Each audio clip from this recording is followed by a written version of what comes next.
Greetings to everyone out there in the NoDQ galaxy. Welcome to NoDQ Live here on NoDQ.com and the YouTube channel, youtube.com/AaronRift NoDQ. We are coming off the second night of WWE televised action from Manchester, England. I will say the crowd was better on this show, but also it's Smackdown, so it's easier to be more enthusiastic. Although the crowd size was down from last night on Raw. The entire upper bowl was empty, and also part of the lower bowl was empty as well. I don't get it, because SmackDown is consistently the better show. It's easier to watch. I guess it's just a matter of Monday Night Raw being the A show, and WWE has drilled it in the heads of the fans for so long that people just go to Raw for the brand name. But anyways, let's go ahead and talk about SmackDown. We have the moderators in the chat. Caitlin's here, TJS, Kayfabe Candy Ass, Virtue. The whole gang is here. Noah Foster, Dylan, Braden, Tony, Talk Show God, Curtis Butler. Everybody's rocking and rolling, but I'm not going to mention every single person in the chat room because somebody out there will get mad at me, and we do not want that to happen. All right, so SmackDown Live opened up with Paige coming out. She introduced the best in the world, Shane McMahon. Fresh off of his Crown Jewel World Cup victory, Shane got booed. WWE did not try to edit out the boos. Shane was booed significantly.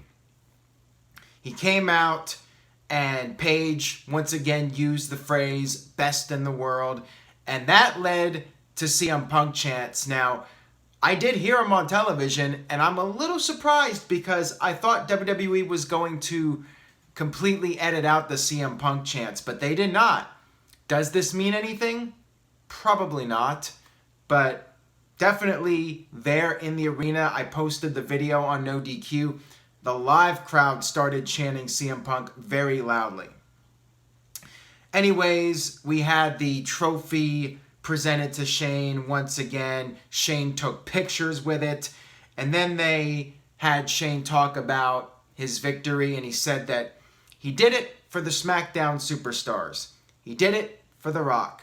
He did it for the people. No, he just did it for the SmackDown superstars. Daniel Bryan was announced as the team captain for SmackDown's male team at Survivor Series. But then we had The Miz come out.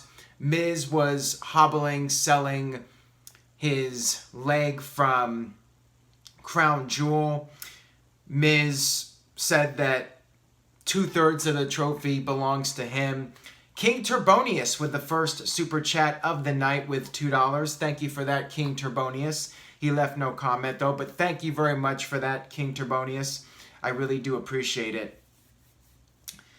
We're going to be talking about Becky Lynch and what happened with her on this show. I'm already seeing comments in the chat room. Everyone wants to jump the gun about that. That is definitely something I will be discussing here.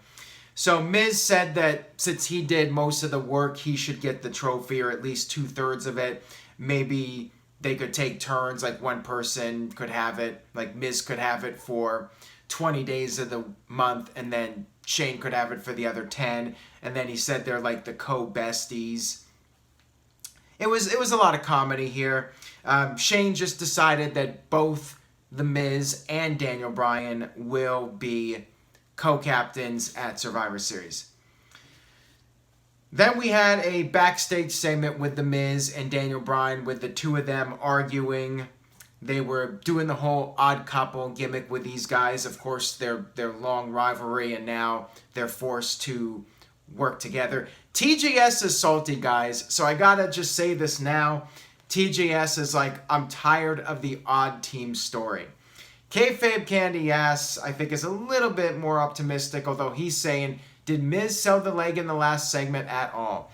I think he was selling his voice in the last segment more than that. Can you guys see me okay? Somebody in the chat room says there is no video. And somebody's saying there's no stream. So I'm a little concerned now that Okay, this is bad. A lot of people are saying no video. But now a lot of people are saying it's working great. So we're just going to move on here and hope for the best. Maybe refresh the page. Don't know what else to say. All right.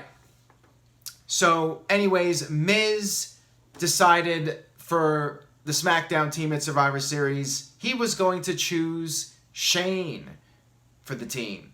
And Daniel Bryan actually agreed with The Miz.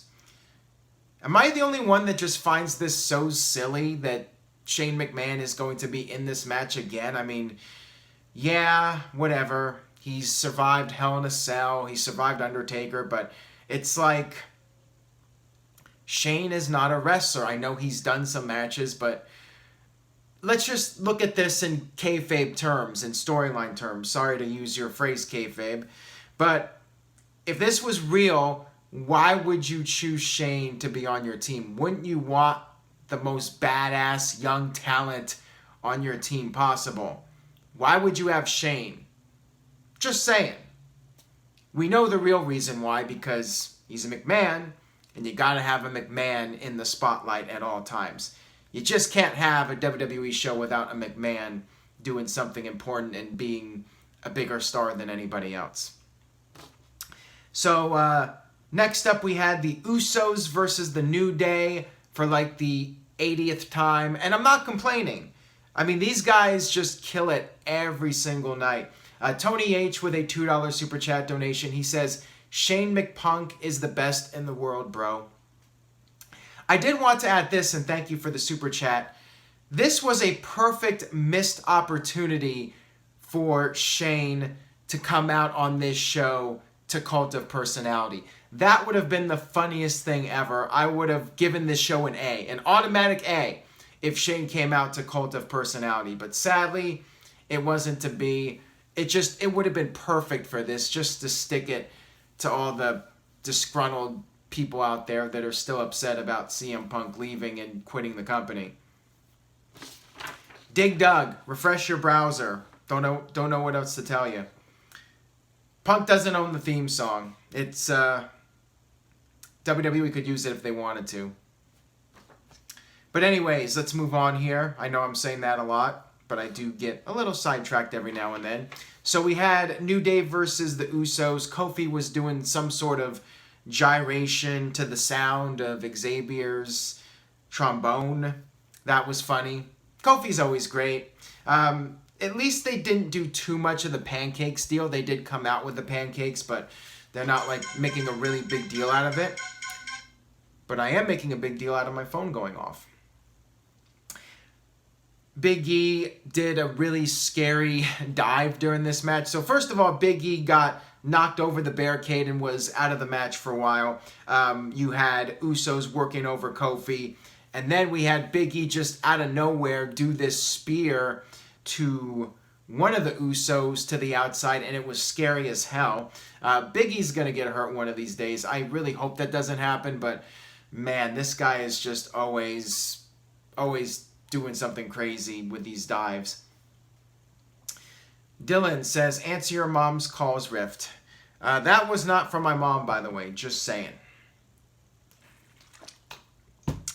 Let's move on here. We had the Usos pick up the victory here with a frog splash, and Kofi took the fall in this one.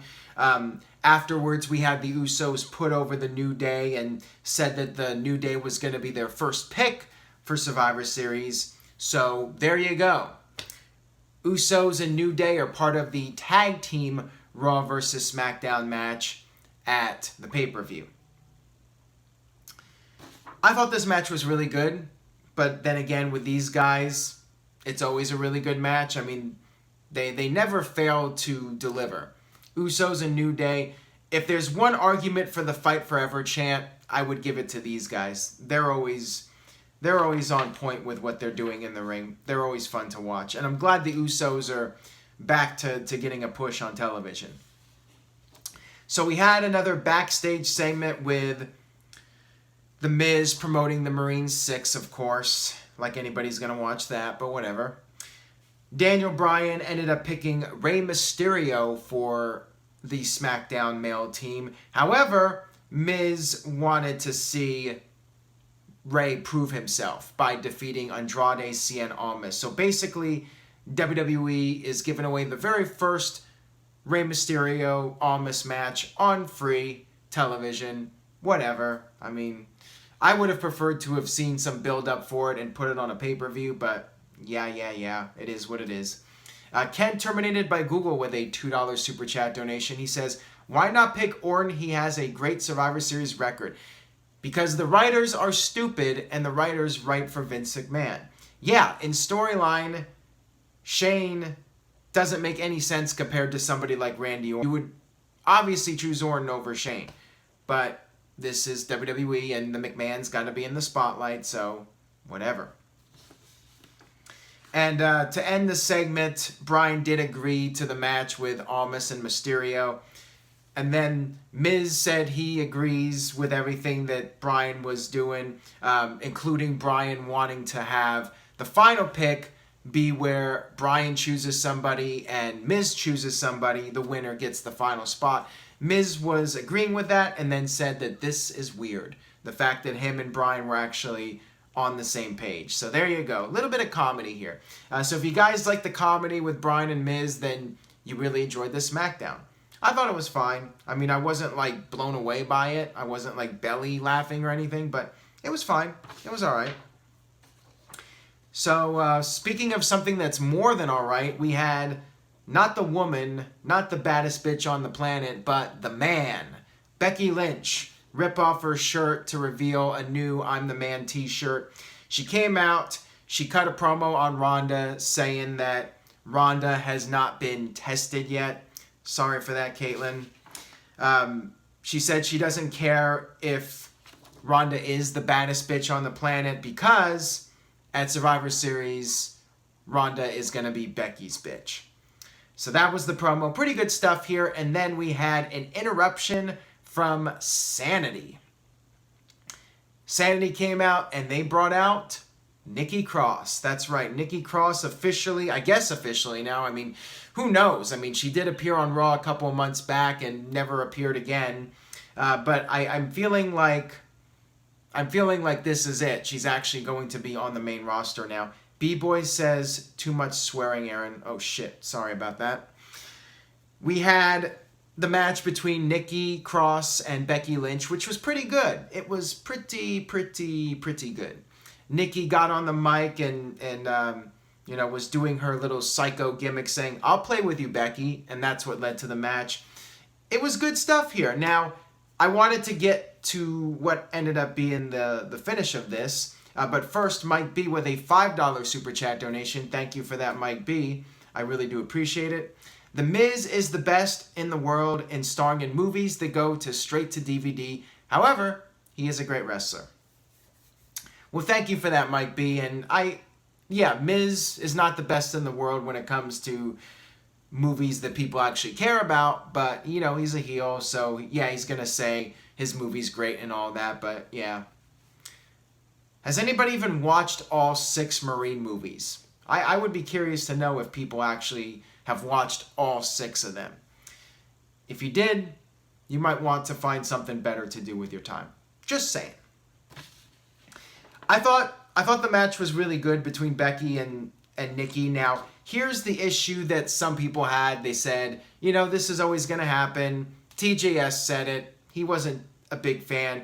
He's basically saying that Nikki was buried here. This is where I disagree. Becky Lynch is the SmackDown Women's Champion. She should not be losing matches. She should be beating everybody she faces. She's the top dog. She's the man. So, yeah, Becky is going to beat the less experienced person. Nikki has been in NXT. This is her first main roster match. So, of course, she's going to be no match for the champion who's the veteran who has the experience. Nothing wrong with Nikki losing this match, in my opinion. I hope she's going to be part of Sanity now. Get them some momentum because Sanity has been going nowhere fast. You bring Nikki up, you give Sanity a new lease on life, and I think she'll be okay. I think she'll have a good run in the end. Keep in mind, John Cena lost his first match on TV to Kurt Angle. So you can't win them all. You're not always going to win your first match on television. Kayfabe Candy Ass was really enjoying this, by the way. He's like, Nikki Cross is a babe overload in this match. Let's move on here to the next segment. So Becky did win with the disarmor, and it was a competitive match. I mean, Nikki did get some offense in on Becky. So we had Shin, a.k.a. Shinsuke Nakamura, cut a little promo. He said he would help Seth Rollins forget about his drama with Dean Ambrose, and then said he had a gift for Rollins at Survivor Series, and that gift would be a knee to face. And he did bring up the United States of Knock-America, or whatever he's calling it now. So it was all right promo, but still I'd rather Nakamura was being booked a little bit stronger as champion, in my opinion, and I don't even think he's going to beat Rollins. So yeah, it would be nice if Nakamura got a couple wins under his belt just to build him up as the champion. He's one of the champions of the company, and it doesn't really feel like it. Next up, we had Rey Mysterio versus Andrade Cien Almas. This was a good match. I enjoyed it. Crowd loved it. They chanted, "This is awesome." I don't know if I would go to that level. I mean, it was just a pretty standard TV match, but it was still very good. And I think on pay-per-view, if these guys were given 15, 20 minutes, that they would have a really awesome match. But this was good. I don't know if it's like A+ good, but it was still good. And Mike B with a $5 super chat donation. He says, Aaron is the best in the world at doing WWE wrestling related videos on YouTube. You rock. Well, thank you again, Mike B, and you are really awesome. I'm going to call you the man tonight. Mike B is the man as far as NoDQ Live goes tonight. Mysterio kicked out of Almas's double knees, and that's really when the chants got started. Ray picked up the win with the 619 into the splash, and then afterwards he was attacked by Randy Orton with the RKO out of nowhere, and then Randy Orton took off. Backstage we had more of the Miz and Daniel Bryan. Miz was making fun of Bryan for being short and said that if Joe wins, maybe Bryan will be the, quote, bigger man, of course, to make fun of him. John, I already posted about this on Facebook and Twitter, and it's non-wrestling, so we're going to move on here. We had a backstage promo from AJ Styles. He brought up how he has defended the WWE title in 2 different countries in a short period of time. Then he brought up how it's been 1 year since he won the title in Manchester, England. Of course, a year ago is when he defeated Jobber Mahal, and we know where Mahal's at now. AJ brought up the match with Lesnar from last year, how he gave everything he had, but it wasn't enough to beat Brock. But this time, he was going to defeat Brock Lesnar at Survivor Series, and that wasn't a prediction, that was a spoiler. Good promo here by AJ. I thought it was good for a pre-taped promo. Then we had Paige come out and announce the female participants for the Smackdown Live Survivor Series tag match. Carmella came out with R-Truth, Naomi, Sonya Deville, Asuka, and then Charlotte was introduced. However, there was no Charlotte. Instead, Mandy Rose came out and she started talking trash about everyone. She said that Carmella's dance breaks were as short and meaningless as her reign as women's champion. And then she said something about Jimmy Uso and how he was no longer feeling the glow, something like that.